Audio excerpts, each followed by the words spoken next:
Le processus à suivre pour créer un modular pan est le suivant.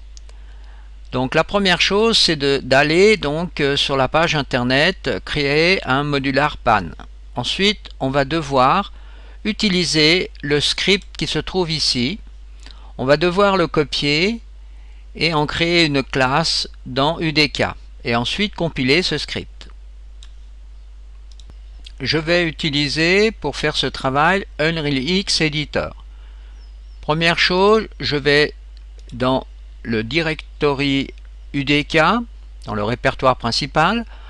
Ensuite, sous développement, source, je crée ici un nouveau répertoire que j'appelle Mi Modular Pan et à l'intérieur, je crée un répertoire classe. Ensuite, je vais aller dans UDK Game, le fichier config, défaut engine, et je dois mettre ici la ligne de code edit package mi modular pan pour pouvoir compiler le script. N'oubliez pas de sauver votre travail. Ensuite, je copie le script qui se trouve donc à cette adresse. Faites attention de bien copier tout le script.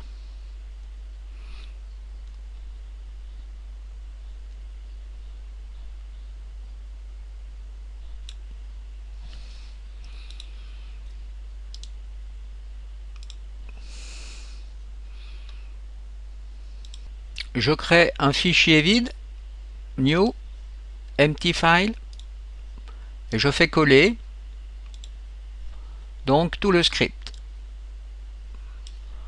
Ensuite, je dois sauver ce script au bon endroit. Alors pour cela, je fais save as et je dois sauver ça dans développement, source, mi modular pan et dans le répertoire classe.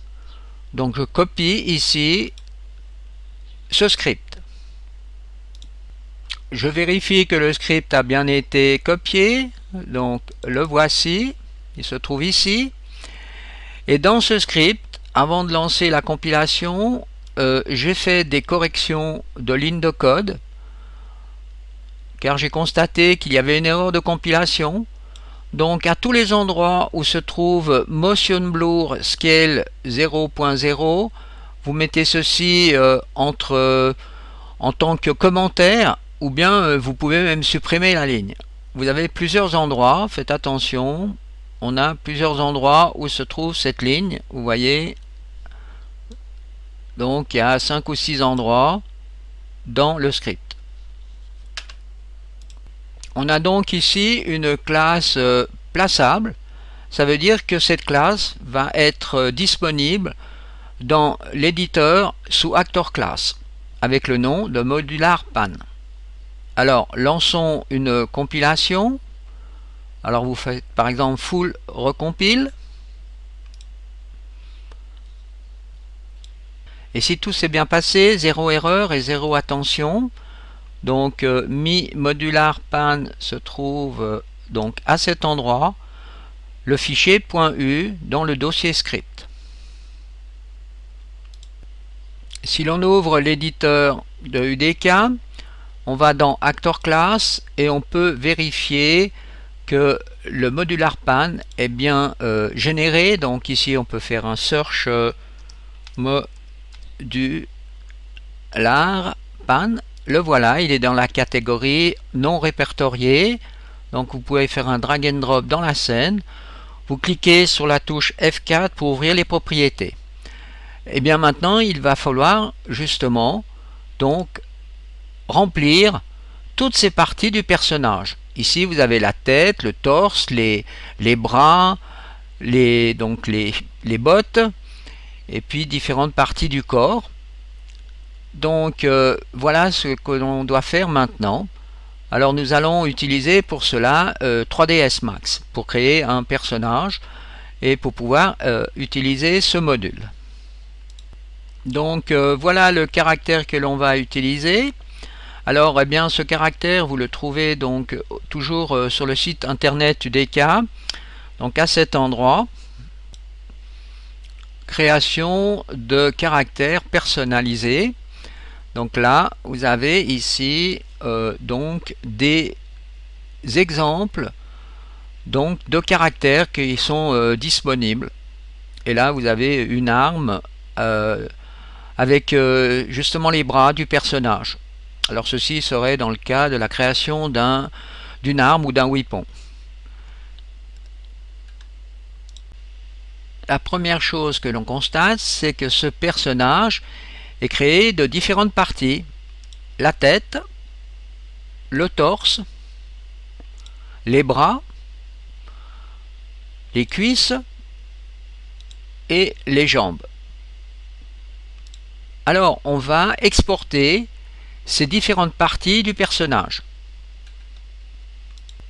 J'ai aussi ici des parties, donc ce sont le haut des épaules à droite et à gauche. Alors on sélectionne en premier la tête et on fait tout simplement export selected. Donc la partie donc sélectionnée est exportée. Alors je mets ça dans un répertoire, par exemple caractères, et j'appelle ça donc par le nom donc qui se trouve ici. Soit on utilise le même nom, ou bien alors on met un nom à soi, mais je préfère utiliser le même nom ici. Donc je vais aller le copier en premier, CTRL C, et je refais export selected et coller, enregistrer. Je garde ces paramètres par défaut, donc l'animation, back animation, ensuite déformation skin et morph,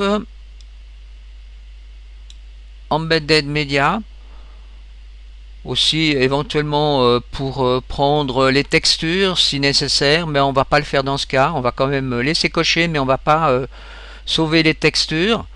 Ensuite ici on garde le reste donc par défaut et on fait OK. Alors là pas de problème, on fait OK. Donc je fais ceci donc pour toutes les parties du personnage, je les exporte séparément.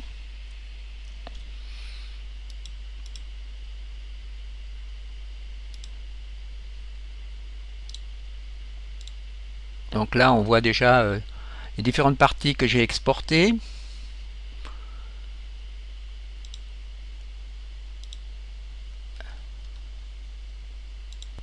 Je retourne maintenant donc dans l'éditeur et je dépose donc ce modular pan à cet endroit. Par exemple, touche F4 du clavier pour ouvrir les propriétés. Je verrouille la fenêtre, Content Browser, et maintenant je vais importer donc toutes les parties du personnage que je viens de exporter au format FBX. Alors pour cela je vais aller dans un paquet donc qu'on va créer. Bon ben là j'en ai déjà un qui est pré-créé. Importe. Donc là il faut que je retrouve le répertoire. Donc voilà le répertoire.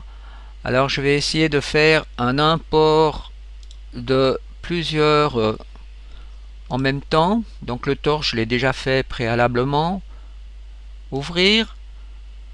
Donc dans modular pan, mi arm, et ça sera dans skeletal mesh. Donc groupe skeletal mesh. Ensuite import type skeletal mesh.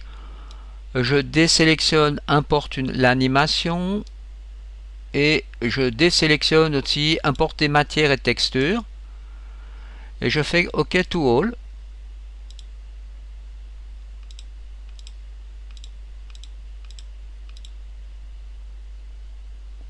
Et voilà donc toutes les parties du personnage qui sont importées.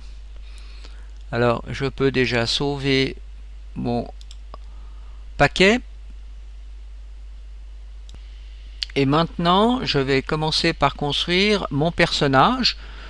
Donc Modular Pan étant ouvert, fenêtre verrouillée, je vais dans Modular Pan et je développe donc la partie qui concerne la tête du personnage, Skeletal Mesh.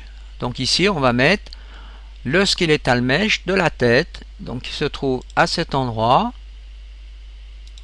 et là on voit apparaître donc la tête du personnage. Alors on continue, pour l'instant on laisse ceci, ensuite on va faire le torse.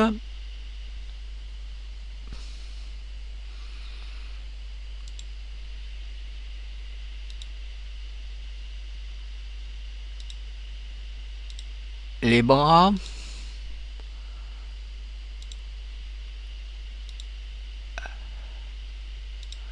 et on continue ainsi de suite. Donc là ce sera les cuisses,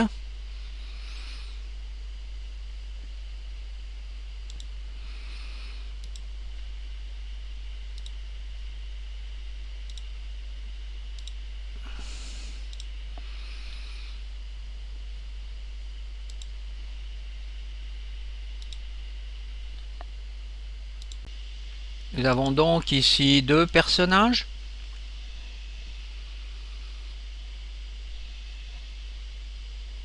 Alors nous verrons dans la prochaine partie comment on peut mettre des textures sur le personnage et comment on peut créer surtout un archétype pour pouvoir l'utiliser dans une map.